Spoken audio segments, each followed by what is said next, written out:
It's finally here, the Nike Zoom Pegasus 35.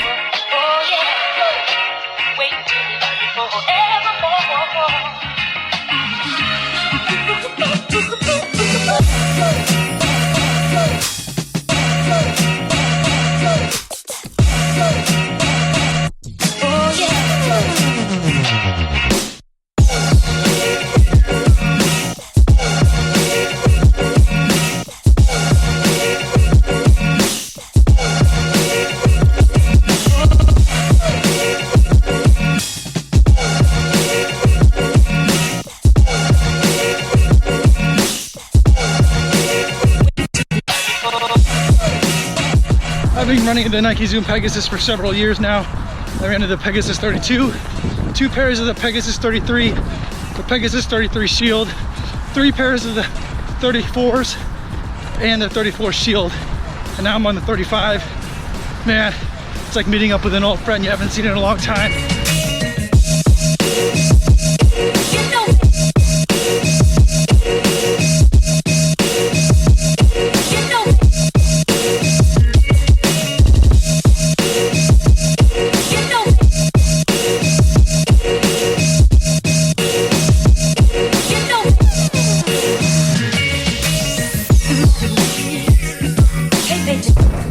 Just hit the turnaround.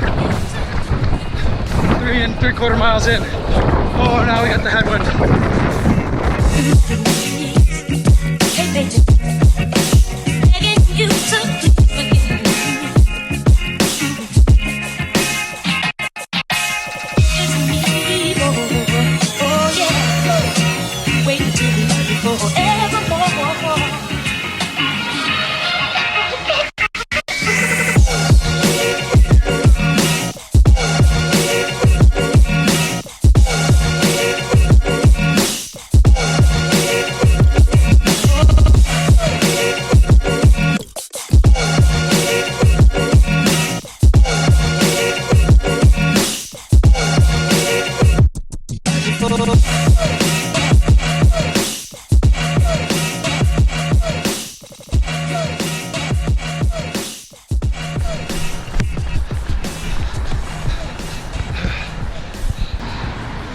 All right, 7.76 miles, 7:31 per mile.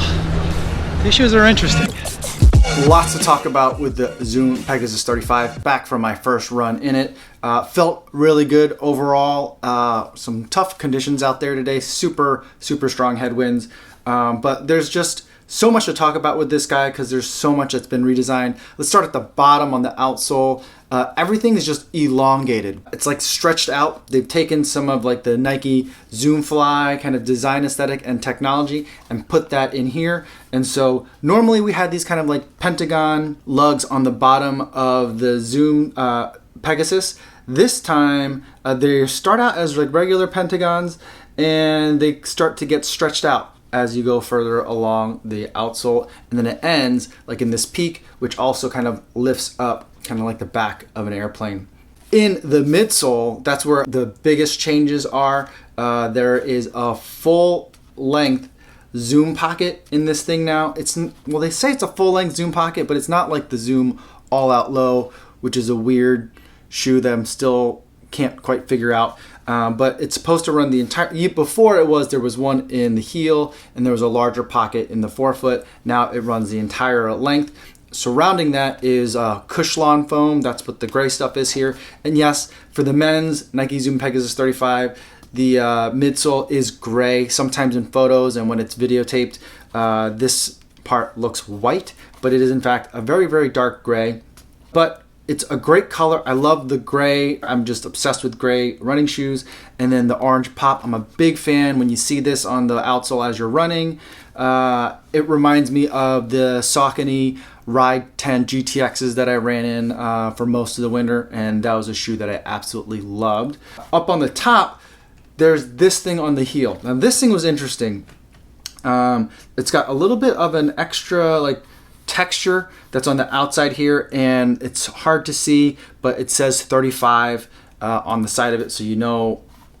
I mean, I don't know how you would not know you're running in the 35 in these. Just any way you look at it, it's different than the Pegasus that have come before it.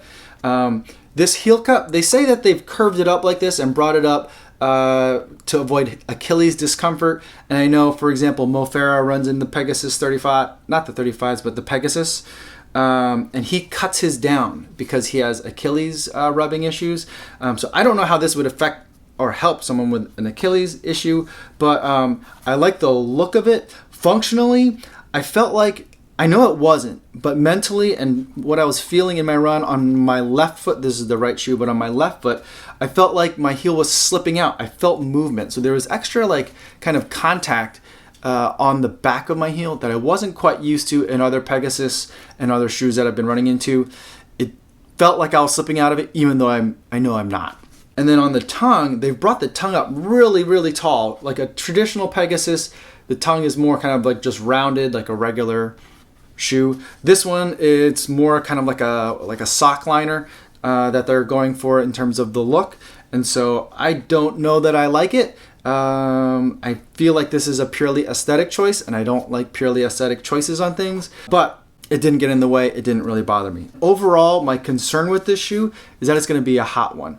And so this material that's on here, this gray color, I do love the color. I do love the look, but it almost has kind of like a wool sweater like appearance to it. And I'm not sure if that's coming through on the video shots, but no place is that more evident than on this tongue. And it doesn't seem like a breathable tongue. It seems like there's almost like a sweater material that the tongue is made out of. And then this part right here, it's almost reminds me of like an old school couch that you might find in someone's basement, and it kind of feels like that too. So I'm a little bit worried about the breathability. I got this shoe a little bit wet today as I was running through some of the puddles, and by the lake the waves were just crashing over, and so it did get wet. It didn't really bother me when I got this shoe wet, so not a lot of concern in that department. But overall, as the temperatures start to rise in Chicago and it gets warmer, I'm going to be worried that I'm going to get some hot feet in this thing. So something that I will keep you guys updated on if that becomes an issue. Other couple of weird things that happened. The 34s that I ran in, those were probably the best out of the box Pegasus for me. I literally took a pair of those out of the box and ran a half marathon in them, and I felt fine the entire time. That wasn't necessarily the case right out of the box for this shoe, and that reminds me of the 33s. For those, I had two pairs of those before I got to the 33 Shield, and each of those two pairs, I would have to run like 2 or 3 runs in them before they kind of broke in for me. And then the way that kind of, I know that feeling, and I'm familiar with that feeling, is somewhere on the arch here, in terms of how my feet are shaped, and I know they're shaped differently, and I know most people's feet are shaped differently. On the right foot, that's typically what happens to me in a Pegasus, although it didn't happen for any of the Pegasus 34s. For the Pegasus and on this one, I think the arch is a little bit high for my right foot, and that caused my right foot to feel a little bit numb for maybe half of the run. It kind of came and went, but I think that's a break-in issue. I would normally be concerned with it, except for the fact that I'm very familiar with Pegasus and kind of how they break in and how they go. Hopefully that'll be the same situation with this 35 because I really like this shoe and I want to enjoy a lot of miles in this shoe. I've been anxiously awaiting it and very excited to run in it. My first overall impressions are that if you like Pegasus shoes, you're going to love this one too. The last thing that I'll say about it is the Pegasus from 32 to 33 to 34 seem to have been getting a lot longer. And initially I was concerned that with this kind of elongated outsole that the Pegasus would feel even like longer still, even though I've been getting a size 9 every single time. But that doesn't seem to be the case. When I have it on foot, when I'm looking down like at my feet, and when I'm running, it feels like the shoe is like the right size. I don't know if that makes sense, but like if you've worn the 33 and then went to the 34 seemed like a much longer shoe for some reason. But the 35, I think that they really just nailed it in terms of the way this shoe has been designed. I'm excited. If you have any questions about this shoe, or if you have it, I'd love to hear what you guys have to say, or I'd love to answer any questions you have. Thanks for watching. I'll be posting updates on this shoe, so hit subscribe so you can see updates at 100 miles and at 270. Thanks for watching. Yo, what's going on?